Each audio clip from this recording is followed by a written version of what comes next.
Botrányba fulladt a kétnyelvű utcanévtáblák ügyében tartott lakossági fórum pénteken este a Nagyváradi Párciumi Keresztény Egyetem dísztermében.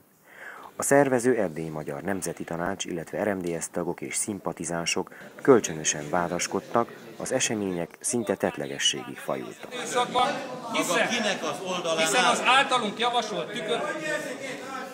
Hiszen az általuk javasolt tükörfordításos megoldás sem... Az érintettség jogán válaszolni Szabó Ödönnek.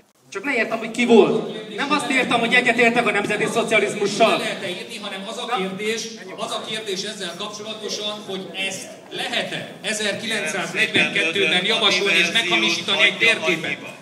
Ez rettenetes, ez a pokoli, és ez a vesztünk elnök. Hallgatni akarják Szabó Ödönt? Szavazzuk meg, hogy hallgatni akarják-e Szabó Ödönt, vagy nem.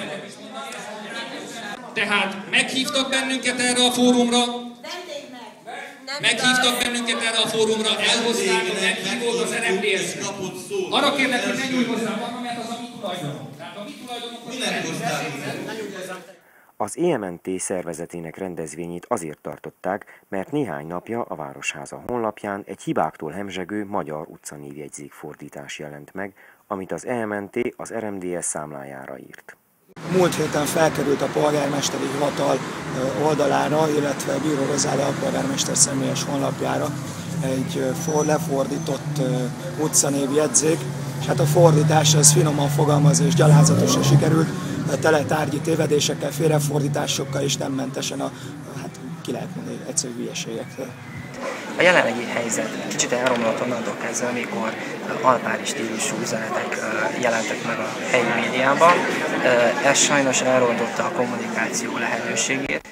Romániában törvény írja elő, hogy azon településen, ahol a kisebbségi lakosság számaránya meghaladja a 20%-ot, a feliratoknak kétnyelvűnek kell lenniük. Már a fórum elején vita volt a két szervezet képviselője között. De ne így kezdjük, hogy én magát nem ismerem. Én viszont magát ismerem. De nem vihetik el egy irányba, és nem dominálhatják le a fórumot, közbe fogok szólni. És ne haragudjanak. Tehát ne haragudjanak meg akkor, hogyha azt mondom, hogy kérem szépen, hogy mást is szólok jutni, köszönjük szépen, ebből ennyi elég. A felszólalók, köztük Tőkés László Európa parlamenti képviselő, hangsúlyozták az RMDSZ helyi képviselőinek nem megfelelő hozzáállását az ügyhöz, és azt, hogy a magyar történelmi utcanévtáblákat illetően a váradi magyarság egységesen lépjen fel. Úgy néz ki, mintha egy kínai fordította volna le magyarra ezeket az utcaneveket. Azt mondhatnák egyesek, hogy kicsinyes dolog itt utcanevekről vitatkozni és konfliktusba keveredni. Annak idején azt mondták, hogy na én is, hát mit csinálok olyan nagy ügyet abból a Lorántfi Zsuzsanna sportpályából. De az a helyzet, hogy ha kicsi dolgokban szemet hunyunk, akkor mindent elveszítünk. A felszólalásokat követő vita azonban veszekedéssé, botránnyal fajult. Szent László nevét Lengyel György nem képviselte 1995-ben, amikor ez megszavazta. Ő emelte fel a kezét.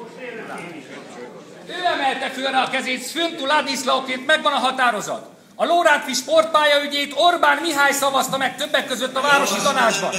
Tehát a hazugságnak is van határa.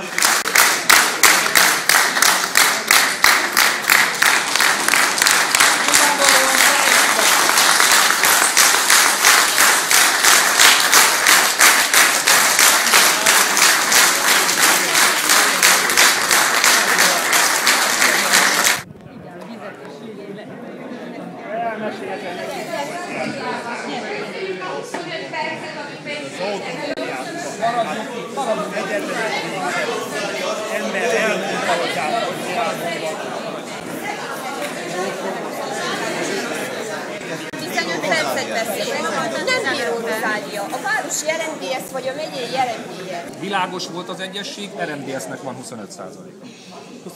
25 perc. Köszönöm, rajta leszek gondolom a YouTube-on. Köszönöm.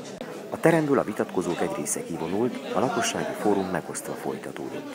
Úgy tűnik, hogy az ügyben remélt magyar-magyar konszenzus egyelőre nem valósul meg.